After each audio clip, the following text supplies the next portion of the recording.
એ પીડિતા છું કે જેમણે 12 જૂનના થયેલી વિમાન દુર્ઘટનામાં પોતાના સ્નેહીજનોને ગુમાવ્યા છે, જેમણે પોતાની નજર સમક્ષ પોતાના કુટુંબીજનોને બળેલા જોયા છે. એ બપોર ક્યારે પણ વિસરાશે નહીં મારાથી. અરે, હમણાં તો મોકલાવ્યા હતા તેમને. કેટલા ખુશખુશાલ હતા તેઓ, ભાઈ, ભાભી અને તેમના 3 નાના બાળકો. વીરા, તારા વિના ઘર સૂનું છે. આ બેન માટે જગ સૂનું છે. કોને ભાઈ કહીશું? કોની કલાઈએ રાખડી બાંધીશું? હું ક્યાં તારી સામે ફરિયાદ કરવા બેઠી? તારો તો વાંક જ ક્યાં હતો? વાંક હતો તો તે ફક્ત અને ફક્ત ઉપર બેઠેલા વિધાતાનો.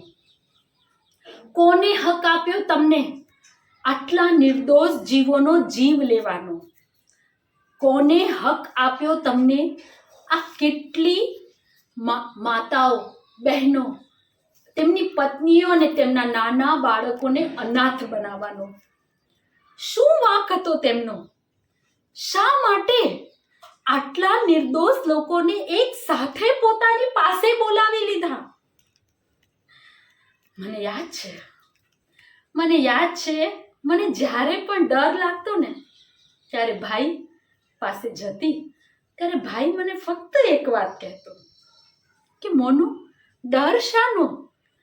આપણી સાથે તો આપણા માધવ છે ને. જો ઈશ્વર પર શ્રદ્ધા રાખીએ ને તો તે આપણને ક્યારેય પડવા ન દે. કેટલો આંધળો વિશ્વાસ હતો ભાઈ તને. શા માટે તેના વિશ્વાસને તોડ્યો? અરે, મારા નાના ફૂલ જેવા ભત્રીજાઓ, હજી તો તેને આ જગત જોવાનું પણ બાકી હતું. કેટલા ઉત્સાહથી આ વિમાન પર બેઠા હતા. શું તને ફૂલ જેવા ભત્રીજા, મારા નાના બાળકો પર પણ દયા ના આવી? કેટલો નિષ્ઠુર થઈ ગયો છે તું ઈશ્વર. શું કરું? શું કહું? કોને કહું, કોને ના કહું? કંઈ જ સમજાતું નથી. પાછો આવી જા મારા વીરા. તારા વિના બેનથી ઘડીભર રહેવાતું નથી. ભલે હતો તું મારો ભાઈ મોટો, પણ ઈશ્વર પરના તારા વિશ્વાસનો સિક્કો પડ્યો છે ખોટો. તારા વિના લાગે છે આ જીવનમાં કાંઈ જ નથી. તને પણ ખબર છે કે તારા સિવાય મારો બીજો કોઈ ભાઈ નથી. આંખ બંધ કરું ને તોય તું જ દેખાય છે, અને આંખ ખોલું તો નજર સમક્ષ એ દ્રશ્ય તરી જાય છે. તારી એ હાલત મારાથી જોવાતી નથી. અરે, એ પણ મારાથી ઘડીભર વિસરાતી નથી. જેના હાથનો સ્પર્શ મને હિંમત આપતો, આજે તેને અડવાનો પણ અધિકાર નથી. એ કાટમાળની વચ્ચે ગોતી રહી હતી હું તુજને.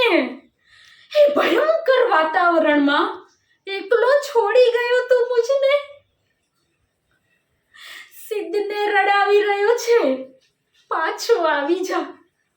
આ બેનને એક વાર તો ગળે લગાવી જા. નિરંતર તારો આભાસ થયા કરે છે. આ મન તો ફક્ત તને અને તને જ ગોત્યા કરે છે. હે ઈશ્વર, તારે મને વચન આપવું જ પડશે. મારા વીરાને મારી જ કુખે દીકરા તરીકે આવવું પડશે. દીકરા તરીકે આવવું જ પડશે.